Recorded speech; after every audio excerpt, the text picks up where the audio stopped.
Hi, everybody. My name is Scott Stiles. I'm with the Fair Employment Agency, as he said. So I realize that we're about to have a break.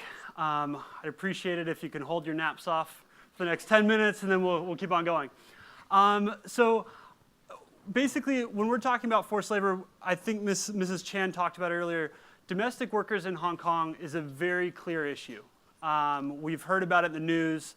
We've heard our friends say things that are sometimes shocking and offensive to us at times. And when we looked at this problem, we dug down into it and looked at, there's all kinds of laws that could be changed. But what really makes it slavery and what makes it a debt bondage situation is that these workers are paying for their jobs. And they're paying these employment agencies who, for years, have made money by creating more churn in the system. They've gone to employers and said, hey, we'll give you free replacement workers. And then they've gone to workers and said, hey, you go work in Hong Kong, you'll make a lot of money, and you just pay us 6 months of your salary. And then what happens is that worker starts working, the employer's upset, the employer fires them quickly, and that worker's stuck with this debt. And it's gone on for a very long time. Now, as we dug in on this problem, we actually got excited about it. We got optimistic because we realized that this was a totally solvable problem. Some of these things that we're talking about today are going to take decades of governments working through challenges, but this is one that the people in this room can have a huge impact on and change. And that's what got us excited. And so what we did is we looked at the bad guys and said, okay, in this situation, the bad guys are these recruitment agents. And they're bringing these workers over. They're in Hong Kong. They're misrepresenting workers to employers. And they're also ripping off these workers along the way. We said, so what the best thing for us to do would be to compete with them. It would be to beat them at their own game. And if you can do that, you can change the market. So in the last couple of years, I spoke at this conference 2 years ago. At that point in time, I think we had 3 or 4 employees, and we'd placed, I think, 150 people. I am happy to let you know that 2 years later, we have 27 employees throughout our companies, and we've placed over 1,600 workers. And it's working. We're seeing progress. And we're seeing progress from our micro perspective in our business, but we're also seeing progress in the macro perspective.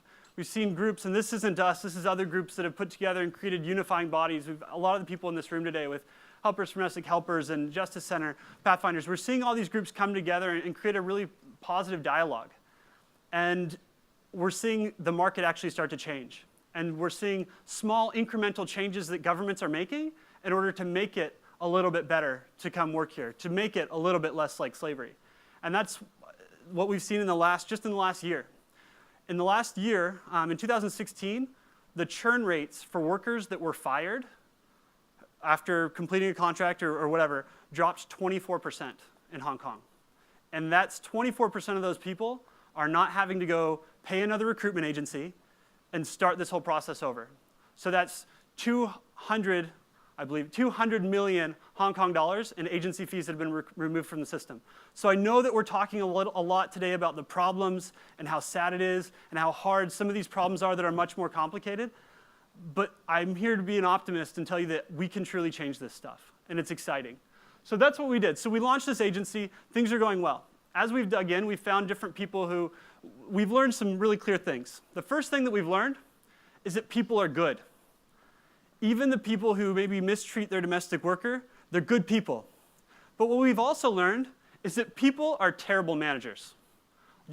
If you guys, everybody here, think about how many bad managers you've had in your life and think about how many good managers you've had in your life. If your boss is sitting next to you, smile. So think about that. And so when you bring a worker into your home and you have all the challenges of a normal management situation, and then they're sleeping in your house and they're taking care of your kids, it's hard. And so what we did is we dug down into the problem and we said, well, what are the next steps? And when we were doing that, we were contacted by Macquarie Bank, who's in the room today, and they were interested in working with us. And so what we did is we rolled out what's called the Fair Hiring Pledge. So the Fair Hiring Pledge isn't about taking some big position against anything. It's about taking a stand for something. And so what we did is we launched it in November of last year with 7 companies. And we're up to 11 right now. We had 2 prominent law firms that were represented on the last board that signed just last week. And what we do with the pledge is we come in and we talk about the solvable side of this problem. So we talk about what employment agencies are doing that are ripping off your coworkers, right? We talk about, then we walk through and say, okay, well, if we're going to hold these agencies accountable, what are we going to do? Because from our perspective, the governments need to have these cases submitted. They need to have things that they can act on. And it's our responsibility of the people in this room to help give them that information. And so what we do is we walk them through. So we say, what does it mean to hire ethically? And then we go through and say, what does it mean to hire well, right? Asking your friend who's hired 6 workers in the last year for the advice on how to hire somebody good is not a good idea because that person's not doing a good job of it. And so we walk through and we take them through these steps of what they need to do, and then we talk about what it means to manage effectively. And as we've done this, it's been amazing to see how open people have been to it. And it's not a naming, blaming, shaming thing. We come in with the view that, yeah, management is hard. Hiring people is hard, even if the people are coming from your same educational background, from your same culture or something similar. So imagine somebody coming from a third world country, coming to Hong Kong and supposed to pick up the pace of life here and work in our homes. And so what we've done is we've engaged people on all these different levels. And it's been really exciting to see these big companies stand by it. And I think that if there's any reason to be optimistic about these problems is to see the people who are here in this room.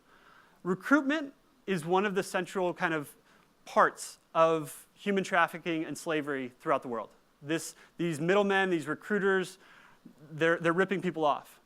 And what's been exciting is as we've talked with more business leaders, not just for domestic workers, but outside of it, they're aware of it. I talked with somebody, actually Grant here, who's going to be speaking later, about this last night. And Grant's the CEO of MGM China. And I said, yeah, we do this domestic worker business, we do this agency business. And he went through and he walked through the exact challenges that his company has when dealing with recruiting migrant workers. If you go 10 years back, that was not happening.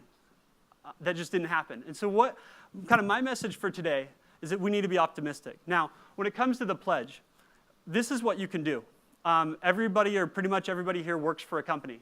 Now, your company should sign the pledge. We've designed it so that it is not a legally binding thing. We're not going to then come sue you later for it.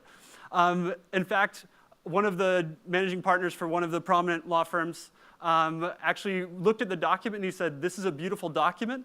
There's nothing you can come out, I can, as a lawyer, can actually criticize this for. I can't tell my client that this is a bad idea.